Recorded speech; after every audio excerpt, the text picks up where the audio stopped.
Ngasigi Sunday paudam kholda taminarasi electric vehicle ki revolution na purakadaba hayengi awonba.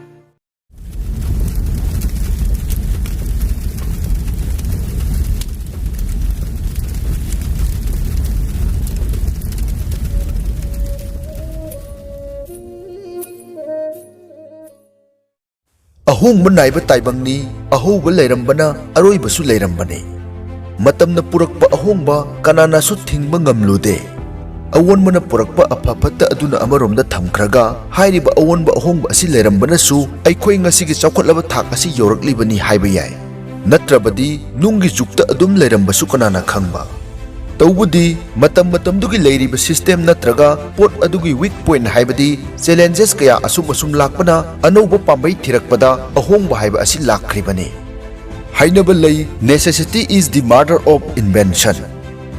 Petron amadi diesel asi environmental friendly oiraktaba malemdagi nongmadi loiba nairakadaba amadi maru oina nongmagi thaugi demand hengalakpana magi mamal asisu atia pakna wangkhalakpa mayam asina maram oiraga electric vehicle gi revolution asi laknabagi maru hulakhibana ngasidi India da amadi malemda car puthokpa maming leiraba Nissan, Tesla, Tata Motor Company kayana changyeng ama oina EV car asi achobu city amadi malemgi kaithelda tapna phangalba haurakle.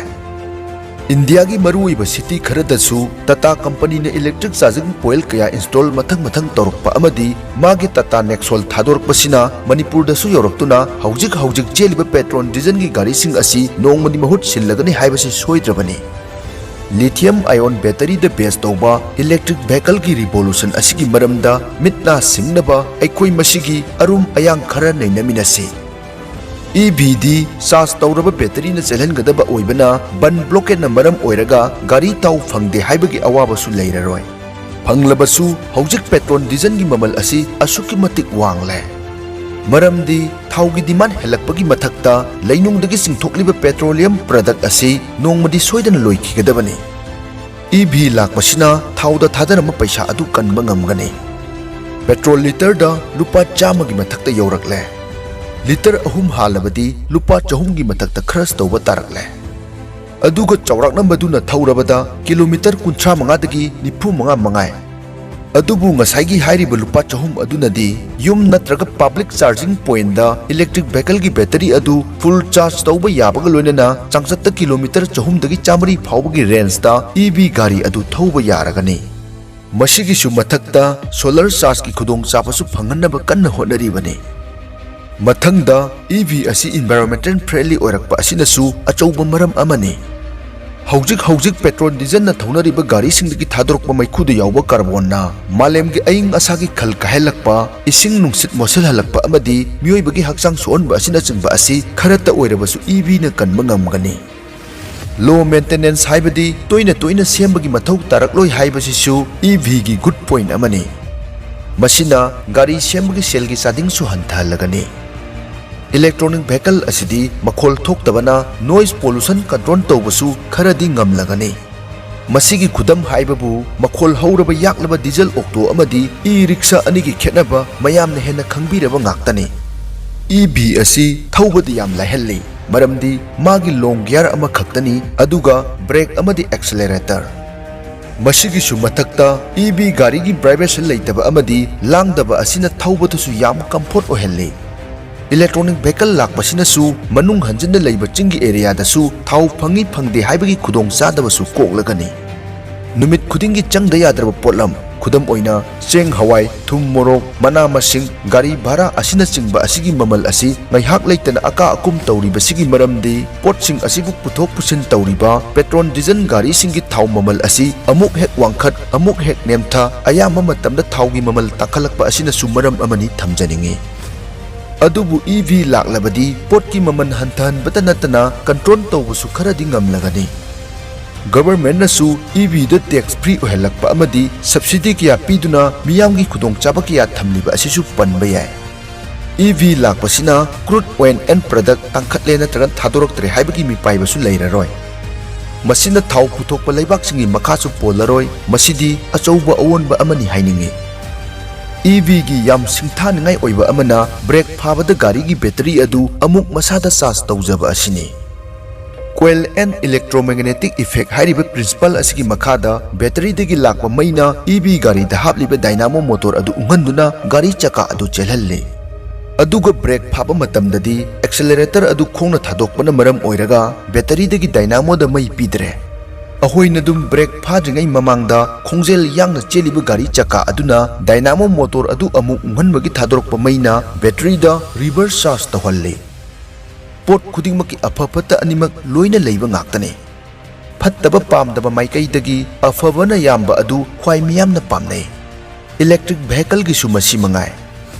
EV गी demerit खरा थमजरबदा पुंग मरी मंगा चंगदबा लमसांग चलकपा मतमदा करिगुंबा EV गी बैटरी अदु डिस्चार्ज तौथोक्रबदी कमदौबा हाइबसिने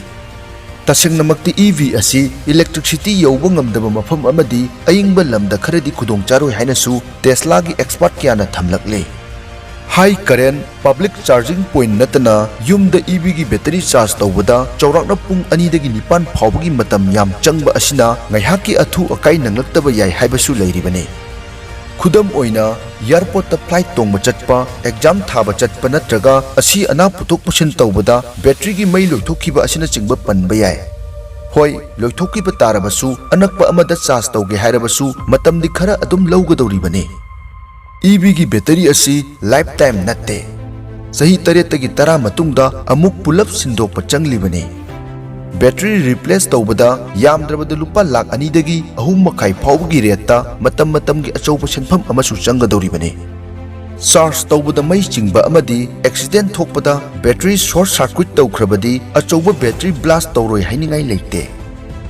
इलेक्ट्रॉनिक व्हीकल असि मैखु थादोरक्ते दि हाइबा अदुबु मागी सिजनदुना मतम लोइरबा बैटरी सिंग अदु डिस्पोज तौबदा मालेमदा अकीबा फंगना केमिकल लिथियम आयोल मरु ओइना कार्बन पोल्यूशन अमा तुंगदा थोलकलगनि हाइबसु मिपाइनरिबने